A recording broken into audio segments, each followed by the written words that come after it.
Hi, my name is Isabel Tingzon. Today I'll be walking you through our land use and land cover classification tutorial using Pytorch and Google Earth Engine. So in this two-part tutorial, you will learn how to, one, train a deep learning model for image classification using Pytorch, and two, generate land use and land cover maps using Python.js. So let's get started. So in this first part of the tutorial, you will specifically learn how to classify satellite images into 10 land use and land cover categories using the Euroset dataset, which you can access using this GitHub repository, as you can see here. We'll also teach you how to fine-tune a ResNet 50 convolutional neural network for image classification. And lastly, we'll also be showing you how to save and load trained models in Pytorch. So before we start, I want to give a brief overview of the climate impacts of land use change. So basically, a report by the World Resources Institute states that about 23% of global human-caused greenhouse gas emissions come from land use, such as agriculture, forestry, and urban expansion. As such, mapping the extent of land use and land cover categories over time is essential for environmental monitoring, urban planning, natural resource management, and disaster risk planning, among others. So, for example, monitoring forest cover and identifying drivers of forest loss can be useful for conservation and restoration efforts. Using land use and land cover maps, we can also conduct vulnerability assessment of settlements and agricultural land for disaster risk planning and also long-term climate adaptation efforts. Now, traditionally, land use and land cover mapping has been done through on-screen manual digitization and field validation. However, this is often time-consuming, labor-intensive, and expensive to do. So fortunately, AI and Earth observation has provided us with opportunities to map land use and land cover in ways that are cheap and efficient, while also providing finer resolution and greater scale. So this tutorial is essentially it's intended for experienced and aspiring data scientists who are looking for concrete examples of applications of deep learning and climate change. We do expect users to have some background in machine learning, including neural networks, but don't worry if you are new to these topics. We will, of course, provide resources and external links for you to explore further. So specifically, we highly recommend Stanford's lecture collection on CNNs for visual recognition. The deep learning specialization courses at deeplearning.ai are also a great resource that provides in-depth introduction to neural networks, CNNs, and other deep learning concepts. So before we start, let's enable GPU first in Google Colab. To do this, we can either click Edit, Notebook Settings, and choose T4 GPU, then click Save. Or you can also do Runtime, change Runtime, and then click T4 GPU and click Save. So let's go ahead and import our libraries and packages. So we have our standard libraries, our libraries for data manipulation and visualization, including Matplotlib, Seaborn, Pandas, and NumPy. Then, of course, our deep learning libraries, which is mainly Pytorch. To check that the GPU has been enabled in your Colab notebook, you can run the cell below. It should show you device is CUDA and GPU is set to Tesla T4. Also, go ahead and mount the drive to allow Google Colab to load and access files from your Google Drive, and this will allow us to save the models into our Google Drive. So in this next section, we'll briefly discuss the dataset. So essentially how to download the Euroset dataset, generate train and test splits from the Euroset dataset, and also visualize a sample of the images and their corresponding land use and land cover labels. So the Euroset dataset essentially contains 27,000 64 by 64 pixels, 64 by 64 pixel Sentinel-2 satellite image patches with 10 different land use and land cover categories. So if you can see here, both the RGB and multispectral images are available. For simplicity, we will focus on the RGB images, but we do recommend you explore the multispectral images as well in order to leverage the full potential of Sentinel-2 satellite images. So let's go ahead and download the Eurosat dataset.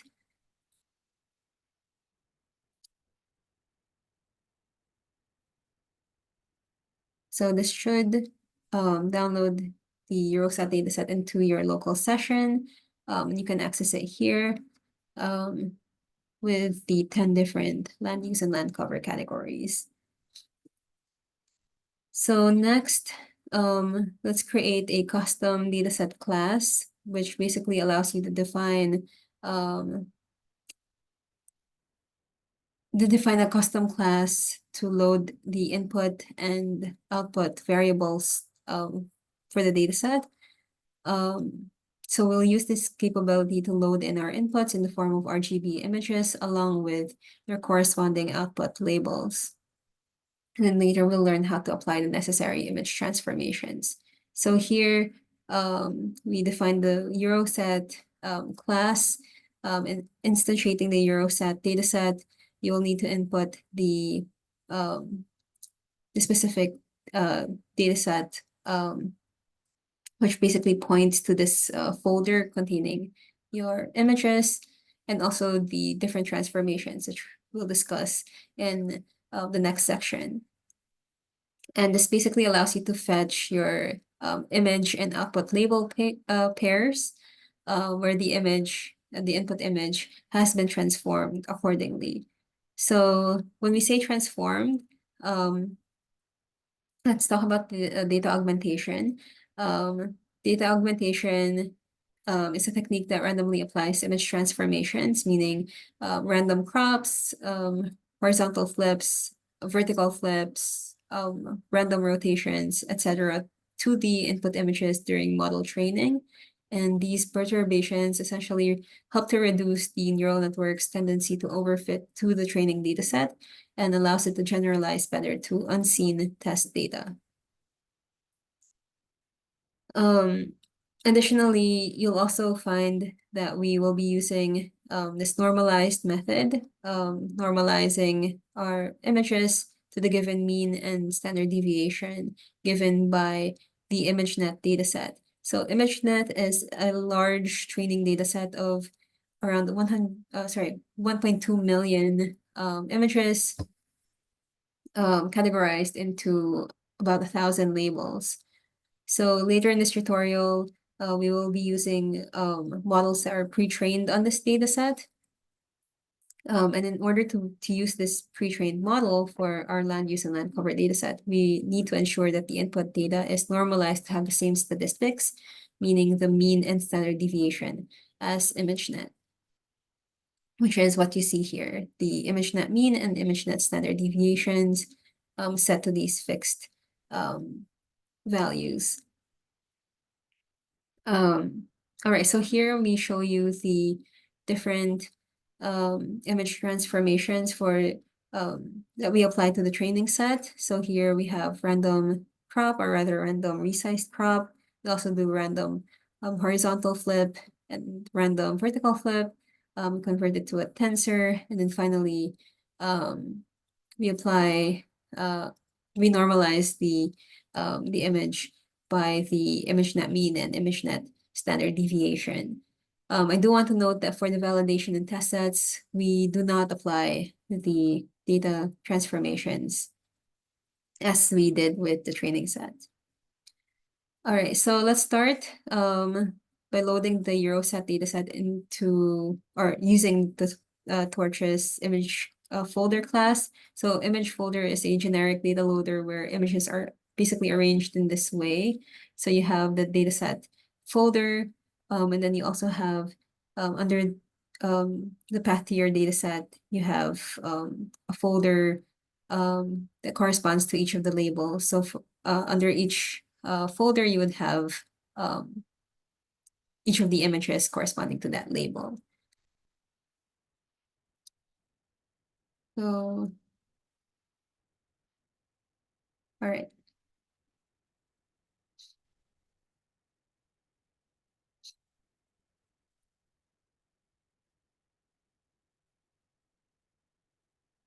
So here we specify the path to the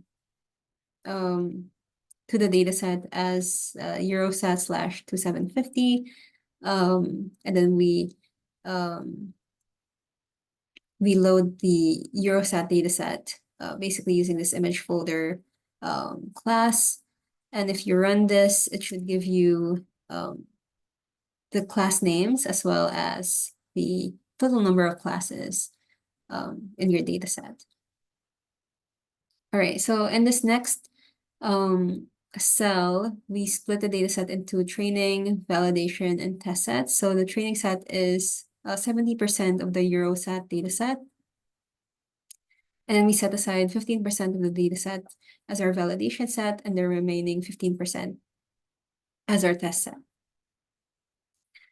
So here we start by instantiating the Euroset dataset for each of our training, validation, and test sets with the corresponding train, validation, and test transformations.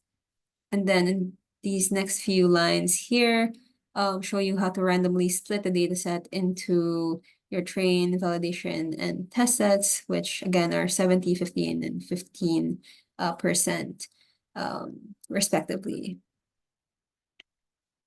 So if you run this cell here, you should find that the training set is around 18,900 images, and the validation and test sets are around 4,050 images each. And then finally, we use Pytorch's or Pytorch's data loader class, which basically manages the fetching of samples from the data sets in a way that in such a way that we can fetch them in parallel and assembles them into batches. So here we set our batch size to 16, and in this next cell we can actually visualize one batch of the data set. So here we visualize one batch of the training data set as follows. So we see here some examples of residential versus industrial, sea/lake, as well as annual crop, etc.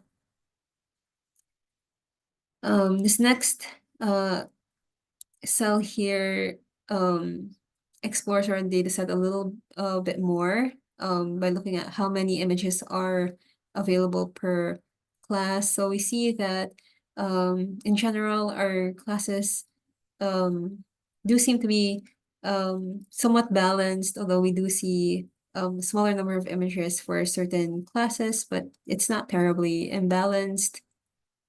So we move on to our next section on model development. So we'll start by instantiating the model. So here we use a standard neural network architecture called ResNet 50. So ResNet 50 has been shown to work well for land use and land cover classification for Euroset. So just a quick recap of ResNet 50.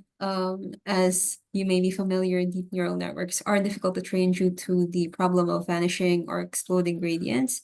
Basically, this means that repeated multiplication makes the gradients infinitively small. So ResNets aim to solve this problem by using shortcut connections that connect activations from an earlier layer to a further layer by skipping one or more layers as shown here. And this basically allows for gradients to propagate to the deeper layers before they can be reduced to small or zero values. All right, so in the cell here, we show how we load our model. So this weights equals models that rest at 50 weights that default just indicates that the loaded model should be already pre-trained, or that we're loading an already pre-trained model. And then we modify the final layer so that the output matches the number of classes in our data set, which is basically what we're doing here. So if you run this cell here, it should download the rest at 50 pre-trained model and modify the last layer here such that it outputs our 10 land use, land cover categories. All right, so we proceed now to model training and evaluation. So this section has four major parts. So first, we specify the criterion, optimizer, and hyperparameters. We train the model on the training set by updating its weights to minimize the loss function. We evaluate the model on the test set to observe performance on new and unseen data. Sorry, they should be evaluate the model on the validation set, and then we evaluate it once more on the test set one final time. So we repeat steps 2 and 3 n times, where n is equal to the number of epochs. So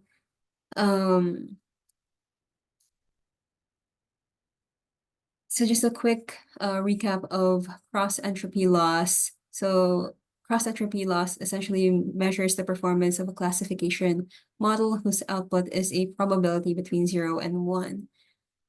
So cross-entropy loss essentially increases as the predicted probability diverges from the actual label. So it's given by this equation here, and more generally by this equation here for multi-class classification. And then stochastic gradient descent.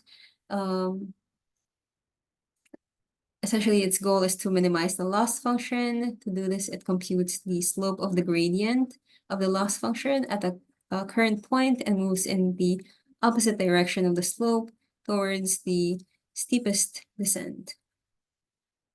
All right, so we start by specifying the number of epochs to 10 and our learning rate to 1e to the -3. Our criterion is set to cross entropy, and our optimizer is the stochastic gradient descent. All right, so let's start by creating our training function. So here, basically, we iterate over each batch of our data set. We zero out the parameter gradients, which basically clears off previous weights in order to obtain updated weights. We do a forward pass of the model, and then from that compute the loss. And then we compute the gradients with respect to the loss using loss set backwards. And finally, we update the weights based on the internally stored gradients. And from there, we can derive the predictions and calculate our running loss and running correct total number of correct predictions, such that we can basically derive the total epoch loss and also the epoch accuracies. So let's go ahead and run this cell. All right, so for evaluation, it's basically the same. The only difference is that we set grad enabled to false, meaning we don't want the weights to update for model evaluation. But yeah, essentially it calculates the same thing, basically epoch loss and epoch accuracy. And we've put all of this together.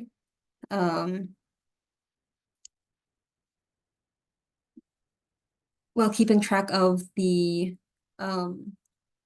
best loss and the best model. So we choose the best model based on if the validation loss is less than the best loss. And this function should return essentially the best model after after n number of epochs. All right, so I won't be running this cell during this presentation because it can take some time. But if you were to run this cell, it should show you how the model the losses essentially decrease over time or with every epoch, and how the accuracies also increase over time and with every epoch, as you can see here. So in the above example, we only train the model for 10 epochs, but in practice, you'll want to train the model for much longer to achieve the best results. So here, for example, our accuracy for the validation set has reached to around 95%, which is not bad for 10 epochs. We can also, using this best model that we derived using the validation set, we can we can use this best model from this previous step to evaluate the performance on the test set, and this should give you sort of the final performance for this model. So here we show that the accuracy for the test set is also around 95%. And with that, we can go ahead and save the model using these functions here. And this should save your model to your local Colab folder. This function here shows you how to load the saved model from the previous step. So in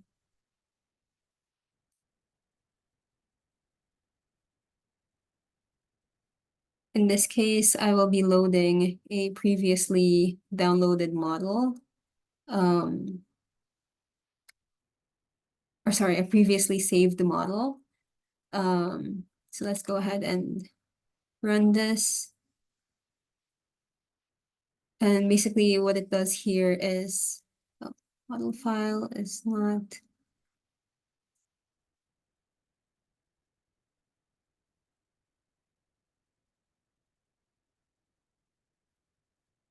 so this should be model file.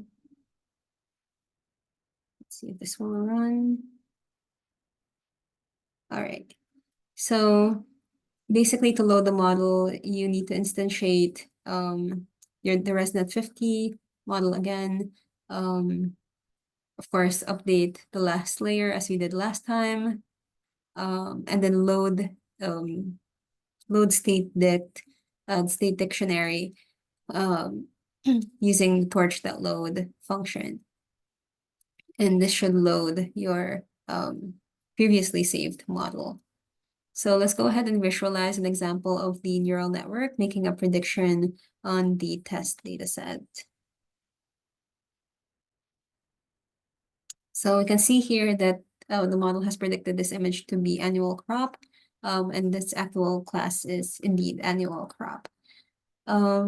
So we'll also show you here how to run the model on a pill image, which will be useful for part 2 of the tutorial. So here we were able to load a pill image from the Euroset dataset, and we were able to run the model on this pill image, and it was able to predict the category forest, which indeed it does look like a forest. All right, so this next sections will be exercises for you to try out, and then I'll see you in part 2 of this tutorial. So thanks so much.